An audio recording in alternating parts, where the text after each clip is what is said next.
Welcome to Athens Politics Nerd.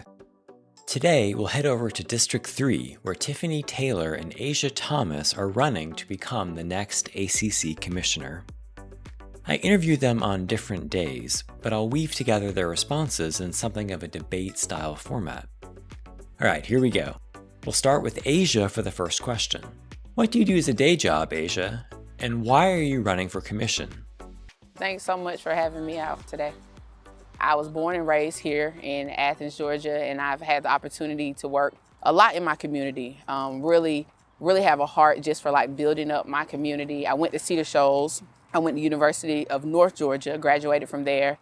And I really wanted to do meaningful work. I wanted to do work that I felt I went into management a little bit, a lot of leadership, but then after that kind of ended, I really wanted to get more involved in my community. So in college, I was a part of an organization called Enactus that really focuses on building your community through an entrepreneurial approach. And so when I graduated, I stepped into some leadership positions and ended up really just wanting to do more to kind of help my community. So I started a youth program called Kingdom Kid Entrepreneur that focuses on building entrepreneurship and started mentorship programs, and United Community Outreach is a big one now that kind of is an umbrella to a lot of different organizations like ending bullying and focusing on ending gun and gang violence. So heavily involved in the youth. And I think that if we're able to kind of bring the youth into that place of identity and, have that mentorship for that, we'll see a lot of them, not go astray into other things where we're seeing a lot of crime and stuff like that with gun and gang violence. So that's a part of what I've done. And why do I want to run for commissioner? I think it'll open up the door for me to serve in a greater capacity. I'm going to serve my community regardless if I'm in a position or a seat or not, but I think it will give me a voice and a seat at the table to really begin to advocate for my community, to be a bridge, to be a place where resources can come to District 3. Because sometimes I feel like District 3 is often the forgotten child a little bit. And so I just really want to be that voice and be that bridge for the community and the local government and the resources that are available. Is gun violence a growing problem in our community, do you think? I do. And I think a lot of people, some people, depending on what side of town you're on, don't really know a lot about it. But I sat in a meeting not that long ago with parents and students, and I asked them, I said, and these kids were anywhere from 12, I would say 9 to 15. I said, out of 5 friends, how many of them do you know that's in a gang? And they looked at each other and dropped their head and said 5. That's alarming to me. That's alarming to know that in our local communities, there are a lot of gangs that are going on. There are a lot of guns that are going on. There's just a lot of gun gang violence. And I don't know if you remember last year, but we were seeing every month a young person dying due to gun and gang violence in communities right up the street from here. And so what do we do to really combat that? And I think that, it's important for us to be strategic and also find ways to really save our youth. And now to Tiffany for the same question. What do you do as a day job, and why are you running for commission? Hi, Chris. Thank you for having me. What I do for a day job, I am a stay-at-home mom. I run an organization by the name of Mothers of Black Sons. So I'm always in and out of trying to find funding, trying to get meetings pulled together so the boys can meet. So I'm busy with that, as well as I'm also a mother of 5 children. So I'm busy with that as well. And the reason why I'm running for District 3 Commissioner is because it is time for a resident of Athens to have a seat at the table, to be able to affect our daily lives, the policies that they make. So I decided that I would step up and that I would put my name in the hat to become the next District 3 Commissioner. So you've probably heard that the ACC Democrats recently censured 3 commissioners, that's Hamby, Wright, and Thornton, over the new commission district maps that were passed by the state legislature. Athens was severely gerrymandered in the plan, with some commissioners being prevented from running for office entirely. Hamby, Wright, and Thornton were accused by the ACC Democrats of knowingly enabling the Republican members of our state delegation to undermine ACC voters and our democracy. Do you agree with that assessment? Does Republican redistricting undermine democracy, and should these commissioners have been censured? I feel like everyone had their reasons to vote the way that they did. I feel like it was a tactic used. It opened up the door for people like me to be able to have a say so, to also be able to give fresh and new ideas to the way that Athens should be ran and the way that we're going. So it was very unfortunate that 3 commissioners lost their spot, but it also opened the door for new ideas and new processes. So I'm just looking forward to see what that brings. Now back to Asia. Does Republican redistricting undermine democracy, and should these 3 commissioners have been censured by the ACC Democratic Party? I think that there's a motive. I know that it's legal for them to redistrict. I think they do it every 10 years or something like that. And for me, if I was sitting in that seat, would I have thought that that was fair? Probably not, right? And I think that they have a motive. Everybody has a motive for why they do what they do. I can't speak on the motive and the intent. Some people can say that, we were doing it for one reason, and another group of people can say that they were doing it for another reason. I know that when we look at it as a whole, for me, it opened up the opportunity for me to be able to run. And so do I think that there needs to be changes and fresh voices that come forth in our community? I do. I do think that there needs to be more bridges between the community and the government. So, when it comes to personal statements that others have made, I just personally believe that, it opened up an opportunity for me. And I think that I'm thankful for that. So now I want to hear more about what you would bring to the commission. So what would be your main goals for your first term in office? For my first term in office, like I said, I'm really passionate about the youth. And so there are 3 specific points that I'm really focusing on. This economic development, it's youth programs, and it's civic engagement. I believe that there is no community without unity, and there's no unity without you. And that's kind of our slogan that we go by, because inside of that word community is unity. And I think what we see is a lot of division, and we can't ever, it just seems like our community, we never get to where we want to get because there's so much division. Even when we're talking about this neighborhood against that neighborhood, when we're talking about crime and gun and gang violence, this group of people versus this group of people. And I acknowledge the fact that we're not going to agree on everything, right? We're different people, we have different perspectives, different backgrounds. But I believe that if we truly want to see our community get to the place that it needs to be, it's going to take some working together and coming together on some of these hard issues to better our community. And so those are my key focus when I get into office and get into term. But I haven't waited to get a seat to be able to do that. Like, I'm already doing that advocating. I'm already working in youth programs. I'm already in a place where I'm educating myself on the things that need to happen to make our community better. Back to Tiffany. What would be your main goals for your first term in office?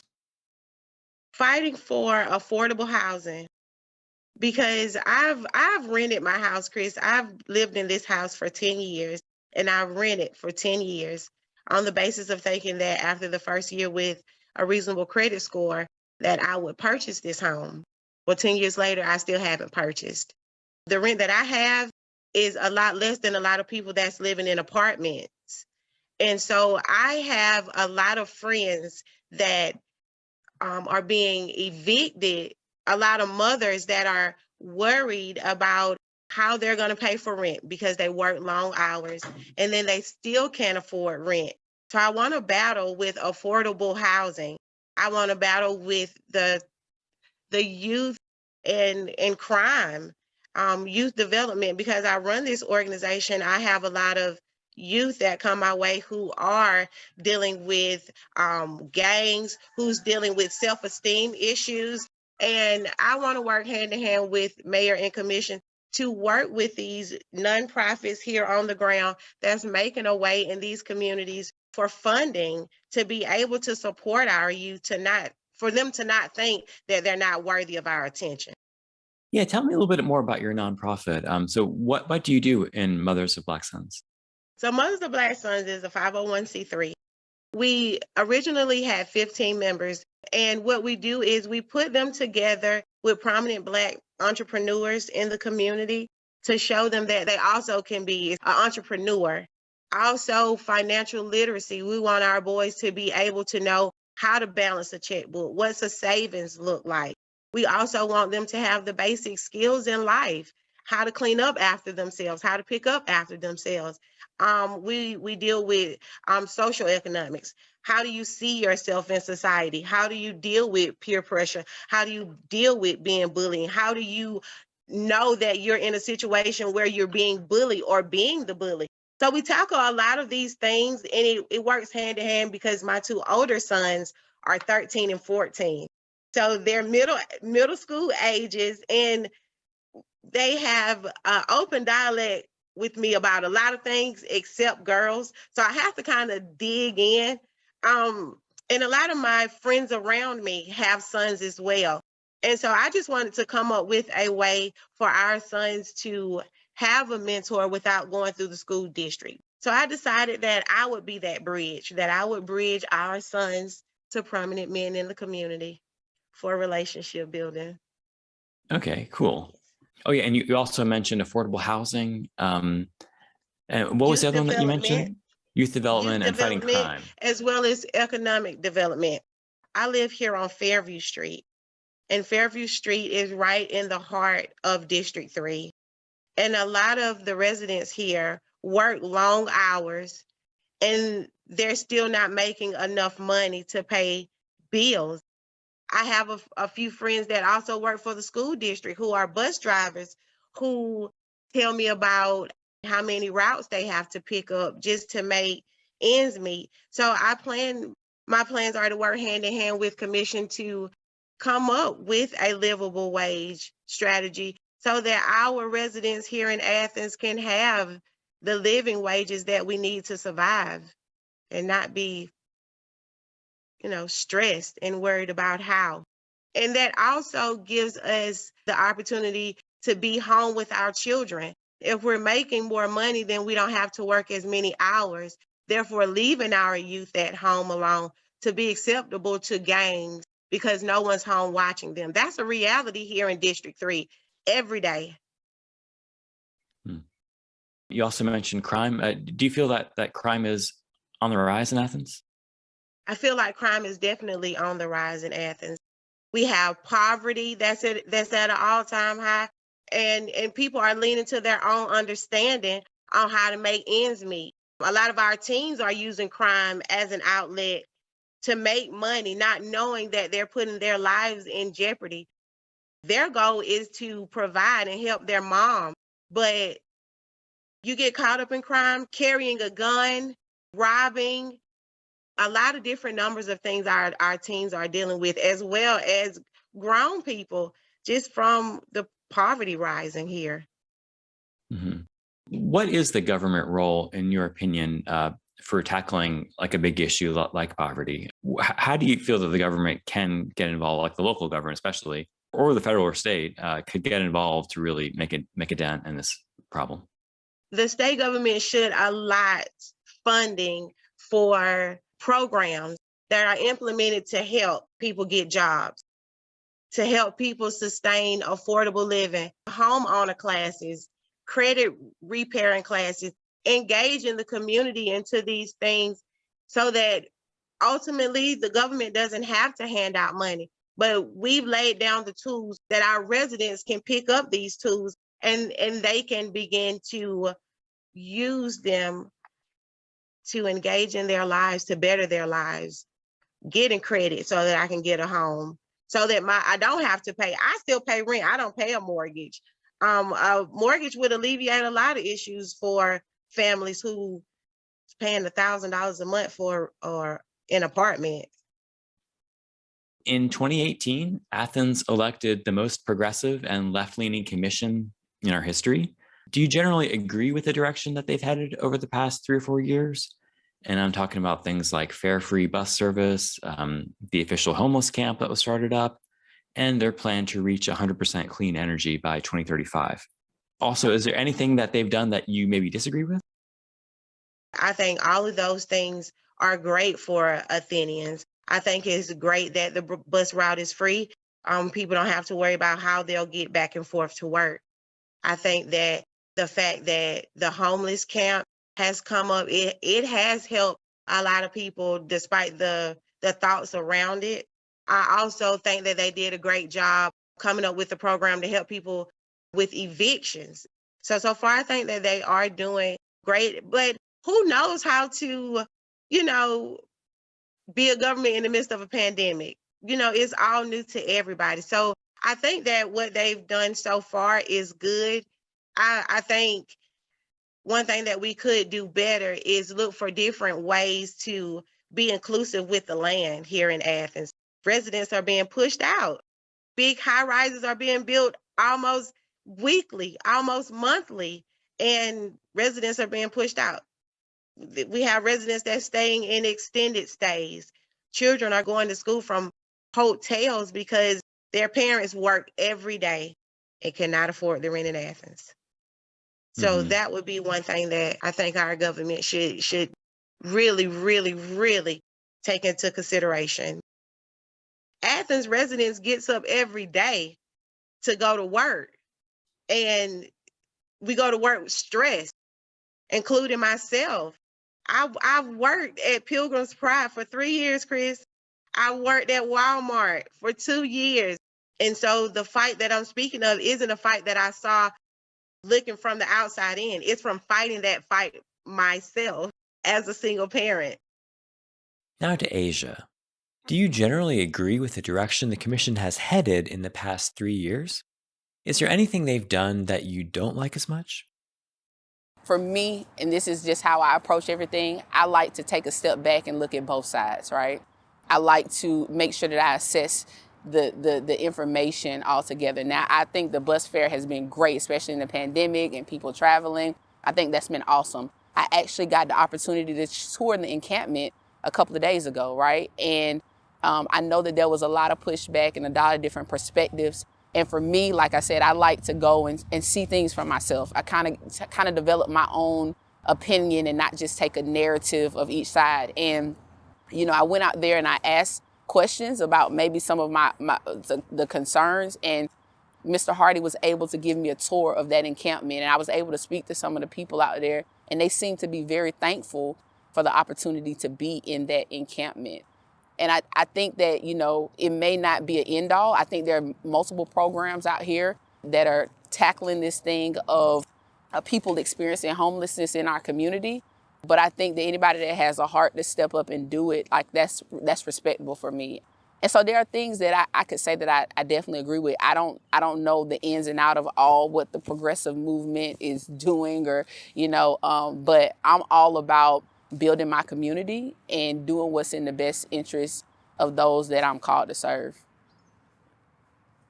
So my last question is, why should voters choose you over your opponent? And you don't have to speak to her if you don't want, but basically, what are you bringing to the table that you feel voters will appreciate? I want to first and foremost say that I respect Tiffany. Like I respect her. I honor her as a person. I've known her prior to this. We've actually went to high school together. And so I know that she has a desire to better the community as well. And so just speaking for me specifically is that I'm not waiting till I get into a seat to start doing the job, right? I'm making sure that I'm showing up at the meetings. I'm getting as much information that I should know about what it means to run this job. And I think education, you're not going to know everything about everything, but it's important to be knowledgeable about the things that are going forth. And so I've taken those steps to do that. And I just have a heart to just build my community and do the right thing by those that are neglected, by those that are forgotten, by those that really need the help and support. And so I think for me, it's easier for someone who's been there to kind of walk someone out of some things, And so for me, I grew up in Athens. I've experienced a lot of the things that I'm helping other people work through and to get through. I've been in places where I've witnessed violence, and I've witnessed drug abuse, and I've seen mental illness, and I've seen like some of these hardcore things that are like the root of the things that we're seeing. Because a lot of times we look at a person experiencing homeless and we're like, oh, let's just give them a house and everything's going to be okay. Now, understanding there's a lot of underlying issues that led to that. And so I'm really about like, how do we get to the root of the problem? Because if we don't get to the root of the problem, we're never going to truly solve the problem. We're just going to go in cycles and circles. And so for me, I'm all about getting to the root and beginning to ask those questions and how can we navigate through that. And so with that being said, I definitely think that y'all should vote for me. Tell me a little bit more about what it would look like, because you say that you want to serve the community. And if we ever got to that perfect place where, everyone's needs are fulfilled, what would that look like for you, like talking about the people that you want to serve? I think it would look like people I believe that there's a lot of resources that people don't know about, right? And I think for me, it would be at a place where people would be able to move into that place of independence, where they would come into fullness of who they are, what they're passionate about, and allow that to drive them in life. I think that it would come to a place where people are getting the resources they need when it comes to healthcare. And, I think a lot of times these resources are available in certain aspects, but people don't know that they're available. And they don't necessarily have access to getting to them in a lot of different ways because one, they don't know it's available. And then two, I'm all about like bringing things to the community. A lot of times we'll have things like, for example, at a building, and we'll say, hey, we're going to have this at the building, and we're waiting for the people to come to the building, right? Instead of bringing the resources to the people. So I think for me, it's just like opening up these community centers, bringing these resources to where these people are, because some of these kids, they don't have access to the things. And a lot of times the parents may be at work, or it may be something where the parent doesn't have transportation, or, the parent has multiple kids and they can't get them there. So I'm all about like bringing these resources to the people. So I hope I'm answering your question. I think what it would look like is getting people the resources they need to grow. I'm not about, I want to give people hand ups and not necessarily just hand out. I want to help people to be independent and really come into who they were meant to be. Yeah, who they were meant to be. Cool. Well, thanks so much for being on the show. Thank you for having me. Now Tiffany gets a chance to answer the final question. Why should voters choose you on May 24th? Voters will appreciate my sense of realness. Like I've said before, I've had to get up at 5 o'clock in the morning just to make it to work at 7 and get my children off to school. People relate to this because this is what they're going through every day. You put me in the position to where I can speak for us, where I can speak for things that are going to benefit our community, that's going to benefit our children, not only our children now, but our children that's to come in the future of our community. The commodity that can come from us fixing the things in our community that's now a disparity. I know what the disparities are because I live in those disparities. So choose me so that I may sit at the table to fix these disparities in the best way that I can. Well, thanks so much for being on the show, Tiffany.